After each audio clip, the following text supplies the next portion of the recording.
Afia di ab centre médical bu amee équipement yu mucc ayib te xarañ loolu ci wàllu traitement de jinne sorcellerie mauvais œil problème de santé état mental anormal cauchemar maanaam gént dinañu faj itam ndoxum siti diabète asthme tension prostate kyste fibrome règles douloureuses femme stérile ak éjaculation précoce. Les traitements se font avec des plantes médicinales la médecine prophétique maanaam jàngaleb yonent bi ak le Saint Coran. gaaw leen gaaw dem foofee ca Yoff APEXI 2 fekk fa kii di Serigne Cheikh Djibril Diallo wala ngeen woote sur le 77 187 57 57 70 864 45 ou le 77 974 04 34 ak centre médical Al Afia wérgu yaram ba faaw.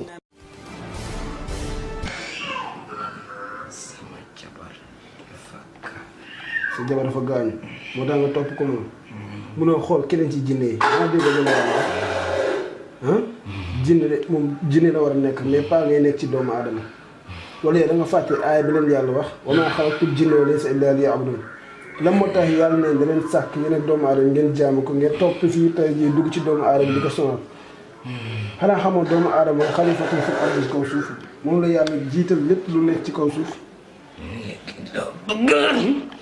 dama bëgg. lan moo taxoon Iblis wàcce ka dama bëgg nga tuub dugg ci diin lislaam nga bàyyi kii doo tuub lu tax doo tuub. man mënoo ma tuub. lu tax mënoo tuub. waaw. man yéen ngeen gëm man gëmuma ko. lu tax doo ko gëmoo ko. lu tax gëmoo ko. sama yonent laa gëm. kuy sa yonent. gëmuma seen yonent. kuy sa yonent. man sama yonent mooy kële. kële kan. mooy Jésus. Jésus. kooku mooy sa yonent.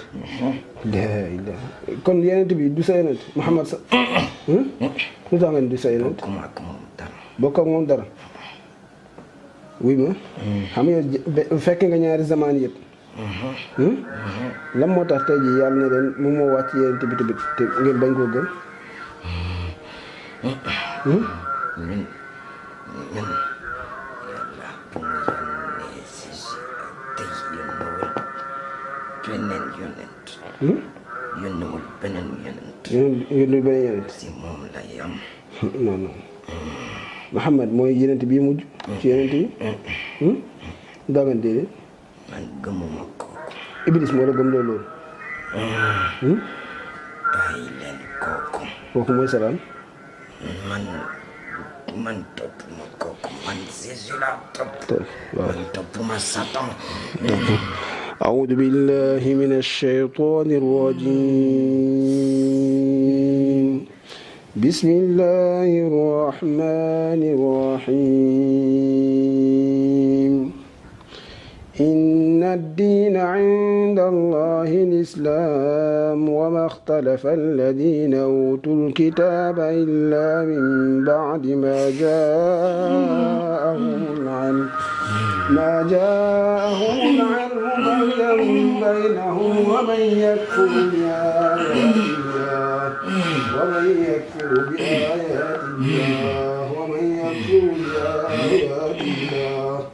ومن يكفر بآيات الله فإن الله سريع الحساب وإذ قلنا للملائكة اسجدوا لآدم فسجدوا إبليس أبى واستكبر وكان من الكافرين فكبكبوا فيها هم والغاوون وجنود إبليس أجمعون أعوذ بالله السميع العليم من الشيطان الرجيم وتمت كلمة ربك لأملأن جهنم من الجنة والناس أجمعين لأملأن جهنم من الجنة والناس أجمعين لأملأن جهنم من الجنة والناس أجمعين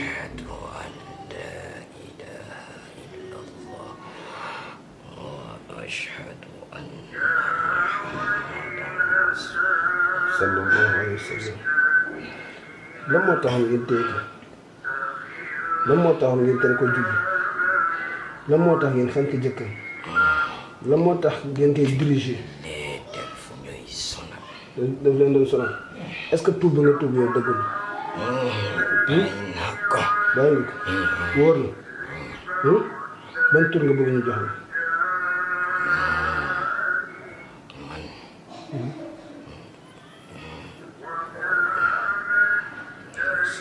Youssouf waaw bis nga tey tudd nga Youssouf lu ngay ñaan mooy nga dem màkk rapidement nga tuub julli foofu jaamu sa borom dégg nga am na jinne julli di fa nekk aca asalaamaaleykum wa rahmatullah.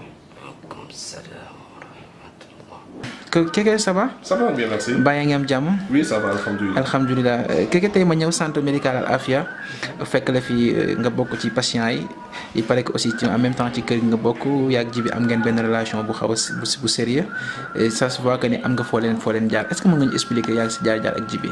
Waaw, sama jaar ak Djiby, c'est que en fait tout récemment, quand j'avais des problèmes, je suis parti un peu partout. J'aime Fadjour. Mais le problème, c'est que lui, je l'ai connu par l'Internet. Ok, par Sénégal TV. Par Sénégal TV, exactement. Oui. Et quand je l'ai aperçu, au niveau de mon écran, mon top me déglu ko. Le problème, c'est que nit bi wax dëgg. Beaucoup de déglu, il est en train de dire la vérité, quoi. Ok. Les gars, après, j'ai pris son numéro de téléphone. Je l'ai appelé. Quand je l'ai appelé, il m'a dit tu passes. Et quand je suis venu, il m'a consulté. Quand il a parlé, je sais qu'exactement que qui le moment dalle. Et après, on a commencé les traitements et tout ça. Je me sens bien maintenant. C'est comme ça que ça s'est passé. Il paraît que tamit sa soxna am na lu ko daloon. Wow, ma femme, elle avait des kystes au niveau du ventre. Et bizarrement, c'est quand elle était enceinte, bon, moi, en 2 mois. Elle est partie à l'hôpital, on a vu que les kystes étaient plus grands que l'embryon. Les médecins ont dit qu'il faut l'opérer, des trucs comme ça. Mais moi, jusqu'à présent, j'étais vraiment étonné. Parce que durant le 1er mois et le 2e mois, il n'y avait rien. C'est quand elle passe au 3e mois que le kyste a apparu. Donc c'était un phénomène qui était vraiment assez bizarre chez moi. Donc quand je suis venu, je lui ai demandé à Djiby. Il a dit juste comment il faut faire pour traiter ça et tout ça. Puis on a pris le traitement au sérieux. Et au bout d'1 semaine, 2 semaines, elle est partie à l'hôpital, on a vu que tout a disparu. Le médecin a demandé mais qu'est-ce qui se passe quoi? C'est comme ça et c'est parti. Comme centre médical Al Afia. Vraiment, il n'y a vraiment rien à dire quoi. Depuis que je fréquente ici, en plus, franchement, ma religion quoi. Avant, je sais que je suis né musulman. Bon, parce que j'ai trouvé mon père était musulman. On nous a mis on a fait l'école coranique et tout ça, mais je ne respectais pas les prières. À tout bénir musulman, je ne le faisais pas. Mais depuis que j'ai commencé à fréquenter ici, franchement, j'ai vu qu'à part Dieu, il n'y a rien d'autre quoi. Il faut prier, respecter ta religion, puis tu as la santé sans problème quoi. Et puis tout va bien, sincèrement. Et je remercie beaucoup Djiby quoi de ce côté-là parce que franchement, quand tu vois une personne qui déroute, tu la mets sur un bon chemin, franchement, ça, tu n'as pas de quoi payer cette personne quoi. Kon centre médical Al Afia ak Sénégal TV ñu ngi lay jaajëfal bu baax a baax. Ok, merci beaucoup, je vous remercie aussi. Bonjour madame. Bonjour. Vous allez bien? Oui. Je t'ai trouvé au centre médical Al Afia pour te soigner, mais il paraît que tu as un petit souci avec la religion. Pourquoi tu pries pas? Je ne prie pas parce que c'est pas que je ne prie pas, c'est que je suis née musulmane. J'ai appris le Coran jusqu'à l'âge de 19 ans. Et puis après, je suis allée dans un pays étranger. Et à partir de là, j'ai commencé à me poser des questions. Et j'ai commencé à lire les psaumes catholiques. Je me suis rendu compte que en lisant les psaumes catholiques, ça me touchait plus. C'est comme si j'étais plus rapproché de Dieu que cela. Raison pour laquelle tu pries pas. Ouais. Et tu as dit tout à l'heure, quand tu dors au lit, tu récites le Coran pour dormir. J'allume le Coran pour dormir. Pourquoi tu prends pas la religion? Pourquoi pas tu prends pas la religion des autres? Pourquoi je ne prends pas la religion catholique? Parce que du côté de la religion catholique, pour moi, je ne crois pas que Jésus est Dieu. Pour moi, Jésus, c'est un prophète. La deuxième chose, c'est que lorsqu'on boit et qu'on fume, quoi qu'on puisse dire, comme on le dit chez les catholiques, ça empêche l'Esprit Saint de descendre. Et là, voilà la différence avec le Coran. Avec le Coran. Quand tu le mets, quand je dors, je sais pertinemment que le fait qu'il soit récité éloigne déjà les gens du mal à mes côtés. À tes côtés. Toi, tu préfères dormir à côté du Coran qu'à côté de l'autre, comment il s'appelle, l'autre religion? C'est pas que je préfère, mais c'est une habitude que j'ai prise. C'est une habitude. Et à force de maîtriser aussi, n'oublie pas que j'ai appris les sourates. Donc du coup, je sais exactement quelle sourate aussi empêche les djinns de rentrer dans une maison. Et toi, tu es musulman ou chrétien? Moi, je suis né musulman. Tu es né musulman. Ouais. Et tu crois que ça, c'est normal? Que ce que tu fais, est-ce que tu crois que tu ne pries pas et quand tu dors, tu préfères écouter le Coran? Ben, c'est pas normal pour la plupart des gens. Et par rapport à Dieu, est-ce qu'il me trouve non? Est-ce que c'est un problème? Oui, parce que j'ai pas encore trouvé ma voie. Ouais, et lui, il sait exactement pourquoi j'ai pas trouvé ma voie, parce que j'ai préféré utiliser la voie qui me permettait d'être plus proche de lui. C'est plus facile pour la plupart des gens, par exemple. 90% de la population vont apprendre l'arabe, ils vont réciter, même s'ils ne connaissent pas la traduction, ils vont pratiquer. Moi, je suis le genre de personne, si ce n'est pas ma langue maternelle, parce que je me pose beaucoup de questions, je ne suis pas. Ça, c'est ma nature humaine. C'est ta nature humaine. Ouais. Et vraiment, tu veux changer? Changer. Oui. C'est pas que je veux changer. Moi, comme je l'ai expliqué, j'ai un copain catholique. Tu as un copain catholique? Oui. Je lui ai expliqué comme quoi je ne pouvais pas être catholique parce que justement, je ne crois pas que Jésus est Dieu. Oui. C'est la seule différence entre lui et moi. C'est la seule différence. différence. C'est ça qui fait la séparation, exactement. Ok. Chez les musulmans, je crois à tout ce qui est écrit. Tu crois que tout ce qui est écrit? Tout ce qui est écrit. Et par contre, la question que je me pose, pourquoi quand je prie, je suis plus attirée? C'est comme si j'ai l'impression que le bon Dieu m'écoute plus quand je récite en français qu'en arabe. Ok. Ah, voilà la question en fait. Comme que je t'ai trouvé au centre médical Afia, tu es venu chercher quoi?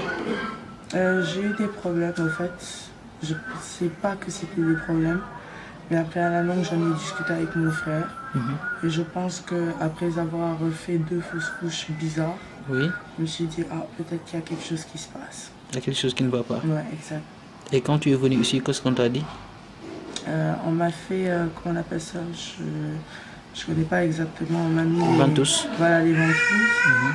Puis après, une fois qu'on m'a mis les ventouses, on m'a donné des médicaments à boire. Ce que j'ai aimé par contre, c'est qu'après qu'on m'ait fait les ventouses, il m'a demandé de faire des prières, de demander ce que je voulais qui parte de moi. Je suis une personne, je sais que depuis que je suis petite, je fume quand même et je bois. Ah, tu fumes? Ouais. Et tu bois aussi? Oui. Et il m'a donné des médicaments pour ça. Ben, je pense qu'il m'a donné des médicaments. Et puis j'en ai fait le résultat hier. Ah bon? Ouais. Et tu fumes depuis hier, tu fumes pas? C'est pas que je ne fume pas, mais c'est que quand j'ai commencé à boire les médicaments, oui. Même quand je prends 1 ou 2 tafs, après j'ai la tête qui tourne. Oui. Et après je suis sortie avec mes sœurs. Oui. Et j'ai pris juste un verre que j'avais du mal à terminer. Oui. Un verre. Un verre? Ouais, que j'avais du mal à terminer. Est-ce que tu as vomi? Oui, mais ben, jusqu'à présent je vomis en fait. Ok. Je vomis, je vais aux toilettes, ouais. Quand je pense que tu as vu le résultat. Ouais. Tu as vu. Mais qu'est-ce que tu dis à centre médical Afia? Ben, faut dire aussi qu'avec ce que je viens de vivre, pour le moment, c'est un centre dont j'y crois. Oui. Parce que je vois que, comme je t'ai dit, j'ai commencé hier, que je vois déjà des résultats. Oui. Maintenant, j'espère justement que bon, ce sera des résultats à long terme aussi. D'accord. Merci. Je vous en prie. Waa sëñ bi maa ngi lay siyaar. waaw man xam nga ma man su may ñëw sa kër du ma tàggoo quoi dama jég saa rek ni bëreet tey nag ma ñëw fekk fii ndeysaan benn frère ak sœur boo doon fecc ñu def témoignage bu am solo loolu yow lan nga ciy wax. waaw di dellu di sant yàlla rek parce que ñun ay jaam rek lañ te aussi mooy li may wax rek def lu baax rek moo am solo. te nit ki moom toujours da ngay sababu rek. yow yaay faj te yàlla mooy yoral. te lii du loo xamante ni dañ koy ndamoo wala dañ koy bàkkoo mais dañuy sant yàlla aussi tamit. ndam la tamit ci alquran. mooy day wane ne alquran mooy dëgg. parce que ñu bëri tamit ñooy réere ay biir yu bëri mooy ñooy dund yu mel nii parfois xam nga te xamuñu carrément dañoo tawat dañuy yaakaar ni xëy na ku tawat mooy ki nga xamante ni dafa nekk hôpital mais lii nii mooy tawat boo xamante ni tawatu xol la tawat la boo xamante ni tawat la boo xam ne tawatu koor la parce que nit ki bu fekkee yow yàlla la bind ci kaw àdduna nga war koo jaamu war a respecter charte yi nga xam lislaam moom la joxe mënoo koo respecter kon yow da nga tawat mais bu fekkee dañ ne ba yàlla tegaat ko ci yoon bi kon loolu sant yàlla bu baax a baax di xam ne nit ñi rek xam nga diine rek moo am solo daal incha allah te aussi liggéey bi tamit ñu ngi ci sant yàlla bu baax a baax parce que li nga xamante ne noonu la ko yàlla santaane ak yonent bi sallallahu alayhi wa sallam noonu la koy tegee moo tey toujours incha allah yàlla moo ñu ci may ndam daal ji bi xam naa du mu la teelu yàgg ndax liggéey bi mi ngi lay xaar waaye tey comme li may wax rek boo doon conseillé waat nit ñi ndax saa su ne man loolu laa lay posé boo doon conseillé waat nit ñi lan nga leen di waxaat waaw li yonent bi waxoon rek sallallahu alayhi wa sallam mooy boo leen demee ba xamante ne fu ngeen teg seen tànk delloo leen ci alcool ak sunna parce que loolu rek mooy lu wóor te aussi nit ñi tamit nañu xam ni carrément dañu am war a am kóolute seen diggante seen borom mais waroo ragal yàlla rek nga yem ci mais da nga war a ragal yàlla pare wóolu ko daal te aussi jafe-jafe ba mu mënta am boo ko diisee yàlla incha allah yàlla dina ombat ba boole laa ki nga xamante moom moo lay saafaraal incha allah sëñ ji bi xam nga man yàlla def na ni sa doom bàjjan la dama la xaw a yeb damay wax tout le temps naan gars yi dañuy wax alxuraan dafa réer dafa yéex ndax gis naa ñeneen ñi faj leen ñi ngi ci am ay 4-4 am ci ay ci nga ne ma mosaa alxuraan yéexul te suba suma xëyee damay gis ni nag ma koy firndeel dafa mel ni dag may défier waaw lu tax ñeneen ñi alal lañ jiital te alhamdulilah yàlla moo ñuy suturaal Moussa li ëpp important mooy ñun mission la lu ñuy dox ci kaw suuf yàlla bu fekkee noonu la may ngay suturu li lekk ñeneen ñi dañuy ñëw ndax nit ki ci benn jour lekk sa xaalis nga def mais ñun li ñuy def yëpp dëgg la parce que ñii kenn jox leen suukar ñu màcc kenn jox leen lem ñu naan parce que lii mu am important mooy résultat mais ñenn ñi nga xamante ni dañuy faj nit ñi di leen daw ñun amuñ loolu kii boo xoolee feeram bii nga gis moo ñu boole te aussi buñ ko traité ba pare ci la indi soxnaam ci la indi sëram te boole na maag ñeneen ak ñeneen li indi loolu mooy confiance tey jii samay gaañ lañ samay waay lañ samay lépp lañ te chaque instant dañuy déggante parce que li ko waral mooy résultat te aussi nekku ñuy def ay affaire njuuj njaaj wala yeneen genre parce que dëgg rek moo wóor daal bu fekkoon tey jii dañoo bëggoon ay 4-4 am nañ ko parce que lu ñuy def teg nañ ko ci dëgg wóolu nañ ko mais alhamdulilah yàlla may nañu loo xamante ni ñooy nekk suñu kër am nañ loo xamante aussi suñu daamaar suñu yëfu bopp la yoo xam ne suñu bëgg a dem ñoo ngi fay dem loolu rek sant yàlla lu ci des yëpp sutura la mais nit ñi tey jii dañoo sonn surtout tey jii ñun sénégalais xam nga nit ñi amatuñ boo ñëwee façon ni bi na ngay gis mais ñun ku munti ñëw ak jafe-jafe ba munti am incha allah dinañ la ci taxaw jàppale la ci ba yàlla defal la tawfeex incha allah parce que loolu moo am important dañu ñun faalewuñ ko am alal ak ko amul alal l'essentiel bi ñu amul important mooy nit ki jafe-jafe yi mu nekk dañ def la tout ba yàlla defal ko ci tawfeex daal incha allah tegi ko kon Djiby ñu ngi lay jaajëfal di jaajëfal waa centre médical Al Afia ak Sénégal TV mi nga xam ne ndeysaan moom moo nekk ci ginnaaw pour pousse moom ñun aussi dañ koy wax ñun dañuy faral di jël ay vidéo waaye bëgguñu jël vidéo yoo xam ne tamit nit ki day wax naka sudul noonu day yàqaale même ñun tamit aussi suñu image yàgg nañoo liggéey yàlla na yàlla def jàmm jërëjëf sëñ Djiby sadaqallahul azim sadaqallahul azimul mutawahhid fil jalali bikamalil jamali ta'ziman wa takbira الذي نزل الفرقان على عبده ليكون للعالمين نذيرا وبلغ رسوله الكريم الذي أرسلته إلى الثقلين الجن والإنس بشيرا ونذيرا ونحن على ذلك من الشاهدين